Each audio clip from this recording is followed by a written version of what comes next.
Hello students, welcome to the new video.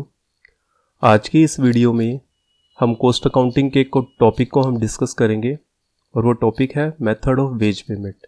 तो चलिए video को स्टार्ट करते हैं और डिस्कस करते हैं इस टॉपिक को। तो वीडियो में सबसे पहले हम डिस्कस करेंगे मीनिंग ऑफ वेजेस का। तो वेजेस क्या होती है? A wages is a monetary compensation paid by an employer to an employee in exchange of work done.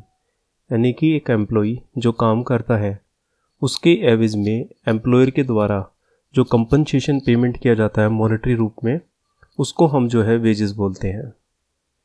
जो पेमेंट है वेजेस के रूप में जो पेमेंट की जाती है वो payment may be calculated as a fix amount for each task completed. यानी कि जो उसने काम किया है उसके ऊपर ये वेजेस कंप्लीट की जा सकती है, कैलकुलेट करते हैं हम।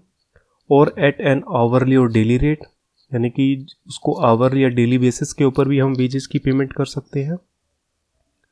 और based on easily measured quantity of work done, यानी कि जितना काम उसने किया है उसके बेसिस के ऊपर भी हम वेजेस की कैलकुलेशन कर सकते हैं।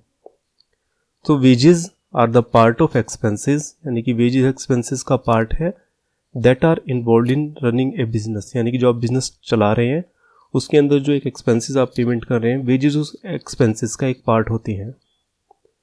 Waged employee may also receive tips or gratuity paid directly by the clients and employ benefits which are non monetary forms of compensation. यानी कि जो एम्प्लॉई है वेजेस के अलावा उनको टिप्स या ग्रेजुएटी की भी पेमेंट की जाती है। Since a wage labor is a predominant form of work, यानी कि जो भी उसको वेजेस पेमेंट की जाती है वो एक जो उसने वर्क किया है उसका एक पार्ट होती है। The term wage sometimes refer to all forms or all monetary or the employ compensation. यानी कि वेजेस के अंदर जो है हम मॉनेटरी के साथ नॉन मॉनेटरी बेनिफिट्स भी जोड़ देते हैं कई बारी। तो वेजेस का मतलब क्लियर हो गया, यानी कि एक एम्प्लॉयर के द्वारा एक एम्प्लॉई के द्वारा जो भी काम किया जाता है उसके कंपनसेशन में जो उसको मॉनेटरी बेनिफिट्स दिया जाता है उस मॉनेटरी बेनिफिट को हम वेजेस बोलते हैं। तो जब भी किसी एम्प्लॉयर के द्वारा एम्प्लॉय को वेजेस की पेमेंट की जाती है तो वो अपनी फैक्ट्री में या जो भी अपना ऑफिस है उसके अंदर एक वेज का सिस्टम जो है वो अडोप्ट करता है। तो वो हम इसमें जो है वेज सिस्टम को हम डिस्कस करते हैं। तो वेजेस क्या होती हैं? Wages are the biggest incentive for employ to perform their job sincerely and error free.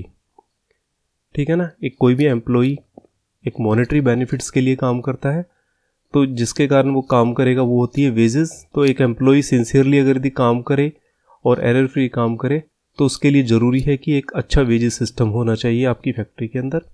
तो several wages system have been developed for fulfilling the requirement of both employer and employ. यानी कि इसके लिए बहुत सारे जो है सिस्टम अडोप्ट किए गए एम्प्लॉयर और एम्प्लॉय के बेनिफिट्स के लिए कि एक अच्छा वेजेस सिस्टम जो है फैक्ट्री के अंदर प्रिवेल हो। दस the ways system should B planned carefully, A system that reduces the labour cost per unit while increasing the output and giving a fair return to worker will be the most suitable one। यानी कि जो भी आप wage system जो आप adopt करेंगे उसके अंदर क्या क्या क्वालिटी होनी चाहिए कि लेबर की जो पर यूनिट कॉस्ट है उसको रिड्यूस करे, आउटपुट को इंक्रीज करे और जो लेबर है वर्कर है उसको जो है सूटेबल जो है पेमेंट करे। The aim of wage system should be introduction of a fair wages. यानी कि जो भी आप वेज सिस्टम अपनी फैक्ट्री में अडॉप्ट करते हैं उसका बेसिक पर्पस क्या होना चाहिए कि जो है वेजेस जो वर्कर है उनको जो है एक फेयर वेज जो है वो इंट्रोड्यूस करे। अब हम डिस्कस करते हैं कि जो एक आइडियल वेज सिस्टम है उसके क्या क्या फीचर होनी चाहिए। तो सबसे पहले जो है सिंप्लिसिटी है, यानी कि वेज सिस्टम जो आपका सिंपल होना चाहिए जिससे कि वर्कर जो है उसको आसानी से समझ सके और एक एम्प्लॉयर और एम्प्लॉय के बीच में एक हार्मोनियस रिलेशनशिप जो है वो बनी रहे। Fair to employer and employ, मतलब दोनों के लिए, एम्प्लॉयर के लिए भी वो सेटिस्फैक्ट्री हो और एम्प्लॉय के लिए भी वो सेटिस्फैक्ट्री होना चाहिए। गारंटेड मिनिमम वेजेस, यानी कि एक जो वेज सिस्टम है वो ऐसा होना चाहिए कि एक वर्कर को जो है एक मिनिमम वेजेस की जो है वो पेमेंट करे।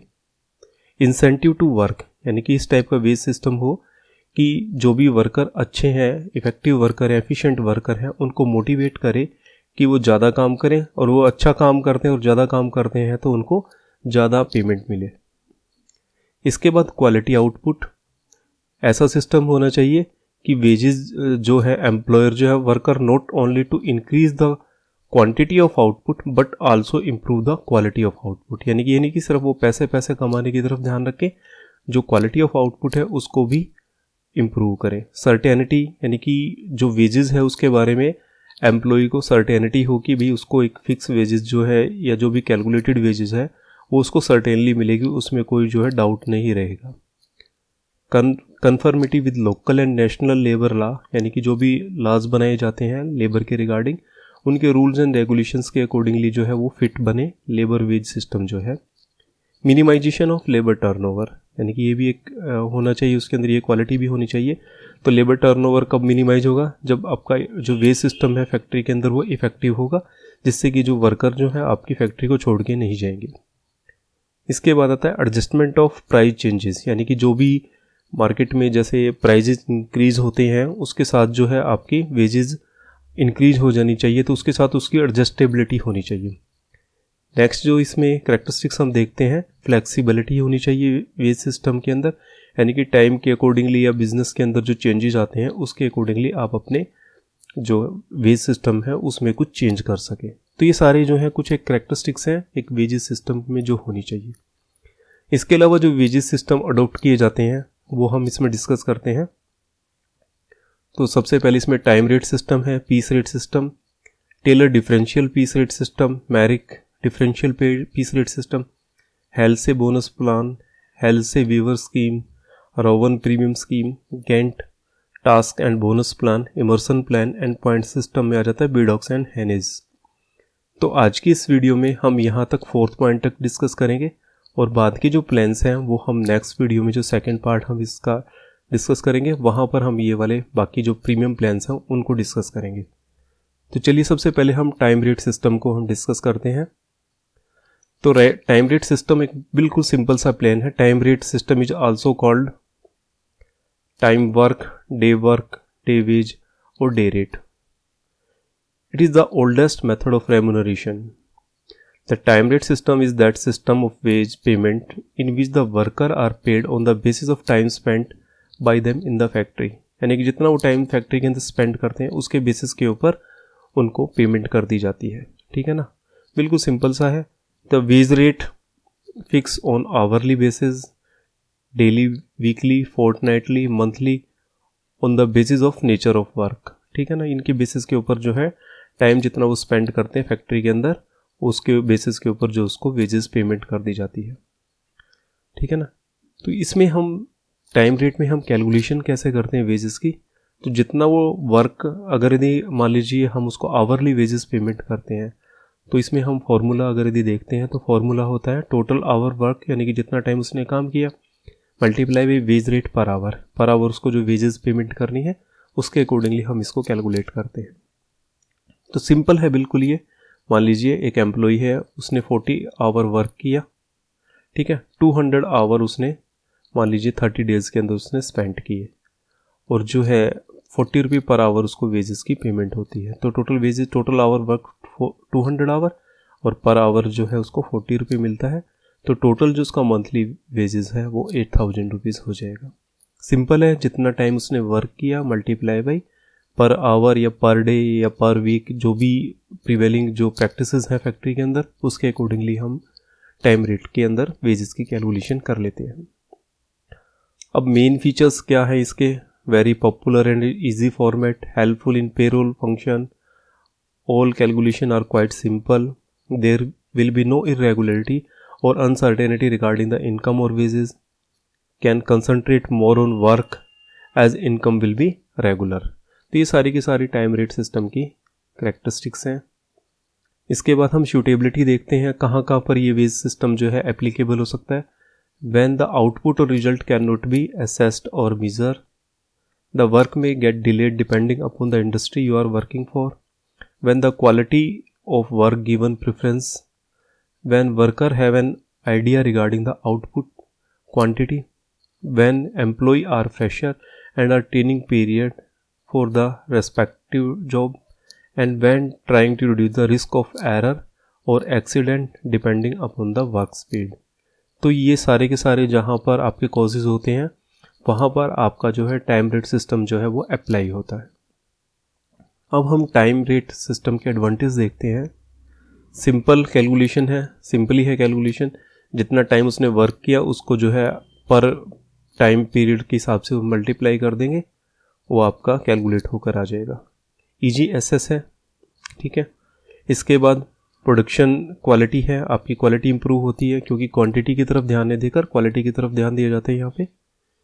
इसके बाद फिक्स वेजेस है, यानी कि एक एम्प्लॉई अगर जितना टाइम स्टे करता है, चाहे उसने काम थोड़ा किया ज़्यादा किया है, उसको जो है उतनी वेजेस मिलती है। इम्प्रूव इक्वलिटी अमंग एम्प्लॉयज़, यानी कि हर एक एम्प्लॉई को पता है कि भी अगर यदि आप मान लीजिए 8 आवर्स फैक्ट्री में वर्क टाइम है और पर आवर्स को 10 रुपये मिलते हैं, तो इसका मतलब हर एक एम्प्लॉई जो है फैक्ट्री में 8 आवर्स स्टे करता है तो उसको 80 रुपये जो है वेजेस मिलेगा ही मिलेगा।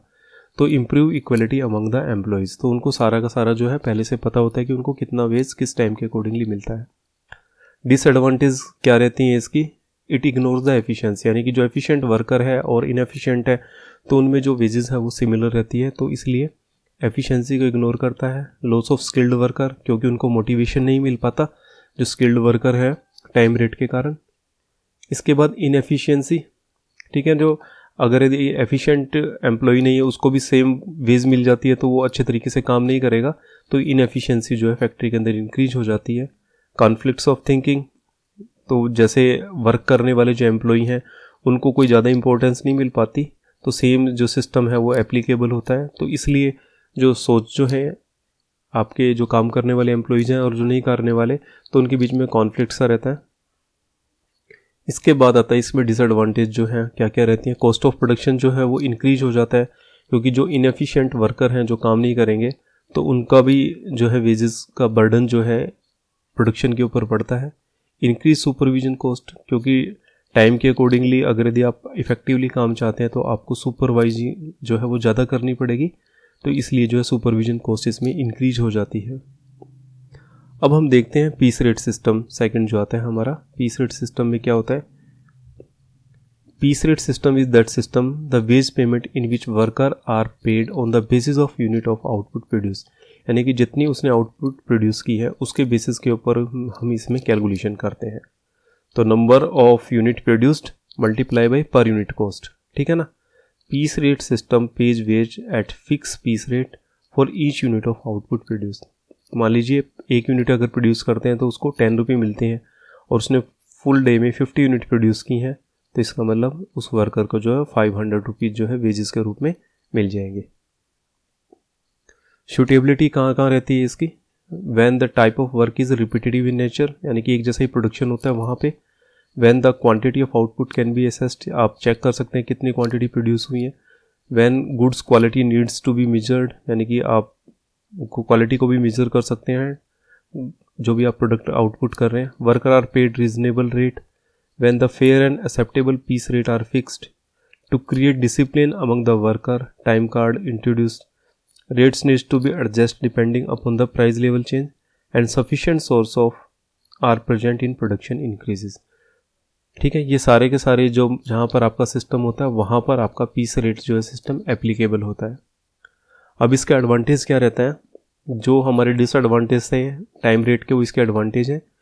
Increase the efficiency in all employees, क्योंकि हर एक एम्प्लॉय जितना ज़्यादा काम करेगा उसको ज़्यादा वेजेस मिलेगी, तो उसकी एफिशिएंसी को इंक्रीज करता है। They do not constantly require to kind of micro management, यानी कि ज़्यादा आपको सुपरविजन की ज़रूरत नहीं पड़ती, क्योंकि एम्प्लॉय जो है सेल्फ मोटिवेटेड होते हैं, क्योंकि उनको पता है ज़्यादा काम करेंगे तो they will get more wages, तो इसलिए वो अच्छे तरीके से और ज़्यादा काम करते हैं। It's a very easy to calculate dues of the worker, यानी कि जितना वो काम करता है उसके अकॉर्डिंगली उसको जो है वेजेस मिल जाती है, तो आप इजीली उसको जो है कैलकुलेट कर सकते हैं जो भी इसके ड्यूज हैं, जो भी इसकी वेजेस हैं। Workers do not and up wasting time, यानी कि वर्कर जो है टाइम को वेस्ट नहीं करेंगे, क्योंकि जितना काम करेंगे उसके अकॉर्डिंगली उनको वेजेस मिलती है। They are encourage to think better working method, क्योंकि हर एक एम्प्लॉय चाहता है कि भी उसको ज़्यादा वेजेस मिले, तो वो ज़्यादा अच्छे तरीके से या ज़्यादा प्रोडक्शन करने के बारे में सोचेंगे और नई नई जो टेक्नोलॉजी है, नए नए जो मेथड्स हैं काम करने के, वो अडोप्ट करेंगे। The number of product produced are much higher, यानी कि प्रोडक्शन जो है इसमें इंक्रीज होता है इसमें। The workers set deadline themself, यानी कि कोई स्टैंडर्ड जो सेट करने की ज़्यादा ज़रूरत नहीं पड़ती, वर्कर जो है अपने आप से जो है स्टैंडर्ड सेट करते हैं और even finish the task before the stipulated time, यानी कि जब जितना टाइम होता है उससे भी पहले उस काम को वो कंप्लीट कर लेते हैं। इसके बाद डिसएडवांटेज क्या रहती है इसकी, worker pay much more attention to quantity not quality, यानी कि क्वांटिटी पे ज़्यादा ध्यान देते हैं क्योंकि उनकी वेजेज जो है क्वांटिटी की तरफ होती है, तो क्वालिटी की तरफ ध्यान नहीं देते, तो इस कारण से जो प्रोडक्ट है वो उसकी क्वालिटी आपकी डाउन हो जाती है। Planning for the future become rather tough, यानी कि जो फ्यूचर के लिए जो प्लानिंग है वो आपकी काफ़ी डिफ़िकल्ट हो जाती है इसमें, तो क्योंकि जो है यूनिफॉर्मिटी नहीं हो पाती वर्क के अंदर, कभी प्रोडक्शन ज़्यादा कभी कम, तो इस कारण से जो है फ्यूचर की प्लानिंग जो है आपकी काफ़ी इसमें डिफ़िकल्टी हो जाती है। Finding and fixing A reasonable price cost rather than tough task, तो एक रीजनेबल प्राइस जो है एक बिगेस्ट डिसएडवांटेज है इसका कि आप अच्छे तरीके से आप इसमें कॉस्ट फाइंड आउट नहीं कर पाते, तो इसलिए आप जो है एक किसी भी प्रोडक्ट की जो है रीजनेबल प्राइस इसमें कैलकुलेट करना काफ़ी डिफ़िकल्ट हो जाता है। It put immense pressure on the employees, यानी कि एम्प्लॉयज़ जो है हर एक एम्प्लॉयज़ अपनी जो है इंक्रीज़ जो अपनी वेजेस उसको इंक्रीज़ करने के लिए अपनी कैपेसिटी से ज़्यादा काम करते हैं, तो जिसके कारण जो है उनको हेल्थ प्रॉब्लम हो जाती है, हार्ट ट्रबल हो जाती है, ब्लड प्रेशर्स की जो है इस टाइप की जो डिजीज़ हैं उनके साथ बन जाती है। Sometime even more supervision is required, यानी कि ये इसकी एडवांटेज भी है कि सुपरविजन की ज़रूरत नहीं पड़ती, लेकिन कई बार ये कि इसकी डिसएडवांटेज भी हो जाती है क्योंकि आपको टाइम टू टाइम चेक करता रहना पड़ता है कि जो क्वालिटी है वो आपकी प्रोडक्ट की डिग्रेड ना हो जाए, तो इसके कारण जो है आप टाइम टू टाइम जो है उसमें सुपरविजन की भी रिक्वायरमेंट पड़ती है, तो इसलिए पीस रेट सिस्टम में भी कई बार सुपरविजन की ज़्यादा ज़रूरत पड़ जाती है। इसके बाद हम देखते हैं कि पीस रेट सिस्टम के टाइप्स आते हैं आपके। सबसे पहले आता है स्ट्रेट पीस रेट सिस्टम, उसके बाद आता है piece rate with guarantee wages and differential piece rate में आता है आपका Taylor and मैरिक।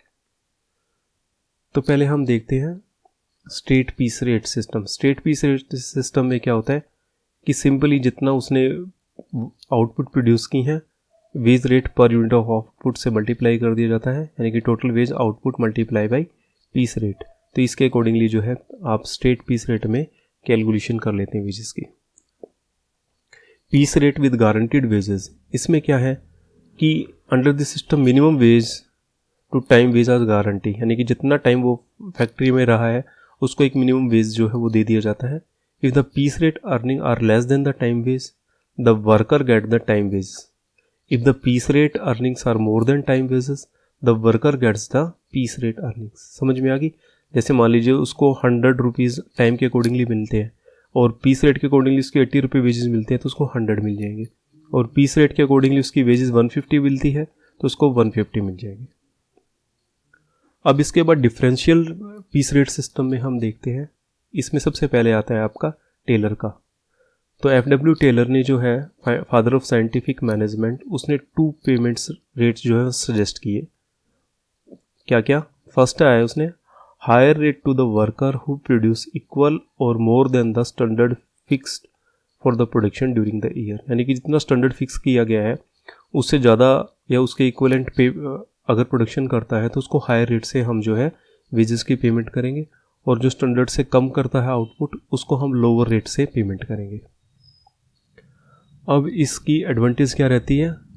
This system is based on piece rate, the standard of output unit of time is pre determined on the basis of motion study, and 2 piece rate system इसमें applicable होते हैं। जैसे for example अगर यदि मान लीजिए standard या उससे ज़्यादा काम करता है तो उसको 120% पीस रेट की वेजेस दी जाएगी, और उससे कम काम करता है तो उसको लोअर पीस रेट मान लीजिए 80% पीस रेट की वेजेस दी जाएगी। मिनिमम वेज की इसमें गारंटी नहीं होती है। एडवांटेज क्या रहती है? It make a distinction between efficient and inefficient worker. ठीक है, basis of system is scientific, it is based on proper work study, it helps spotting and eliminating the inefficient worker. ये इसकी एडवांटेज है। Disadvantage क्या रहती है? A worker missing the standard even narrow margin is penalised heavily, it is more mechanical, less human, trade union oppose this plan and it may lead to dissatisfaction among the workers. अब अगर यदि हम इसमें questions को देखते हैं, तो अगर यदि मान लीजिए डे के अंदर जो 10 यूनिट्स का जो है स्टैंडर्ड है, ठीक है, और 5 rupee payment to the worker producing standard output और मोर देन आउटपुट, उसको हमने 5 रुपये पर यूनिट देना है, और जो लोअर है मान लीजिए कम रेट से करता है उसको हमने 3 रुपये पर यूनिट देना है। तो अगर यदि मान लीजिए 15 यूनिट जो बनाता है, 12 यूनिट जो बनाएगा, 10 यूनिट बनाएगा, 8 बनाएगा और 6 बनाएगा, तो उसको क्या वेजेस दी जाएगी? तो 15 जो है वो अबव स्टैंडर्ड हो गया, 12 भी अबव स्टैंडर्ड हो गया, और 10 जो स्टैंडर्ड के अकॉर्डिंगली हो गया, 8 बिलो स्टैंडर्ड हो गया, और 6 जो है वो आपका बिलो स्टैंडर्ड हो गया। तो इन तीनों को तो जो है 5 रुपये के हिसाब से पेमेंट कर दिया जाएगा, और जो लो बिलो स्टैंडर्ड है उनको 3 रुपये के हिसाब से। तो इनको 75 60 वेजेस 15 से हम मल्टीप्लाई करेंगे ना, 5 को 12 को मल्टीप्लाई करेंगे 5 से, 10 को 5 से, और 8 को 3 से, और 6 को 3 से, तो ये इनको वेजेस मिल जाएगी। और कॉस्ट पर यूनिट आपकी सेम वही रहेगी जो इसमें आपकी पेमेंट रेट थी, ठीक है। टेलर डिफरेंशियल रेट में हम इस तरह से कैलकुलेट करते हैं। नेक्स्ट आ जाता है Merrick differential piece rate system. तो कुछ एक जो प्रॉब्लम्स रही है टेलर मेथड में, उसको रिमूव करने के लिए मैरिक ने कुछ सजेस्ट किया है। उसने 3 पीस रेट सिस्टम को जो है वो फॉलो किया। क्या, कैसे कि जो 83% तक जो काम करेगा उसको हम नॉर्मल से पेमेंट करेंगे, 83 से लेकर 100% तक जो काम करेगा, जो उसका आउटपुट रहेगा, उसको हम 110 नॉर्मल पीस रेट से करेंगे, और अबव 100% जो वर्क करेगा उसको हम 120 नॉर्मल पीस रेट से हम पेमेंट करेंगे। तो एडवांटेज क्या रहा इसका, मैरिक सिस्टम का? This plan is liberal to the efficient worker, the worker producing more get more wages, there is no sudden rise in the wages at one point, and it has all the merits of the Taylor differential plan. इसके बाद disadvantage में है कि ये भी guarantee wages आपको नहीं देता है, और it is a wide gap, यानी कि जो बंदा 1% से लेकर 83% तक जो आउटपुट रखता है तो उनमें वेज जो है सेम रहती है। It is more technical, trade union oppose this plan and it may lead to discontentment among the worker. अब इसका अगर यदि हम क्वेश्चन देखते हैं, तो 10 यूनिट जो है स्टैंडर्ड सेट है अब इसमें, और जो नॉर्मल जो प्राइस रेट है वो 5 रुपये है। अब वही 15, 12, 8, 10 यूनिट्स जो है वो बनाई गई हैं। उसके अकॉर्डिंगली अगर यदि हम देखते हैं तो स्टैंडर्ड आउटपुट आपका 10 यूनिट्स था, तो यहाँ पे आउटपुट रहा आपका 150%, इसमें 120, इसमें 100, 80 एंड 60। तो 100 से अबव जो करेगा उसमें आता है आपका 120%। तो इसमें 6 रुपये के अकॉर्डिंगली हमने वेज पेमेंट करना है, तो इसमें 90 रुपये आ जाएगा, इसमें 72। अप टू स्टैंडर्ड है तो उसमें 110% यानी कि 5 रुपये 50 पैसे के हिसाब से इसको 55 रुपये मिल जाएंगे, और जो लेस देन 100 है यानी कि 83% तक है तो उनको हम नॉर्मल 5 रुपये के हिसाब से पेमेंट कर देंगे, 40 रुपये एंड 30 रुपये। पर यूनिट कॉस्ट आपकी वही एज इट इज़ सेम आ जाएगी, ठीक है। तो आज की वीडियो में हमने क्या डिस्कस किया, एक तो हमने टाइम रेट किया, एक पीस रेट और डिफरेंशियल पीस रेट्स मेथड्स हमने डिस्कस किए। मेरे ख्याल से आपको ये टॉपिक क्लियर हो गया होगा। तो आपको वीडियो कैसी लगी, वीडियो को लाइक शेयर ज़रूर कीजिए एंड कमेंट कीजिए, चैनल को सब्सक्राइब कीजिए। Thank you for watching the video. Thank you.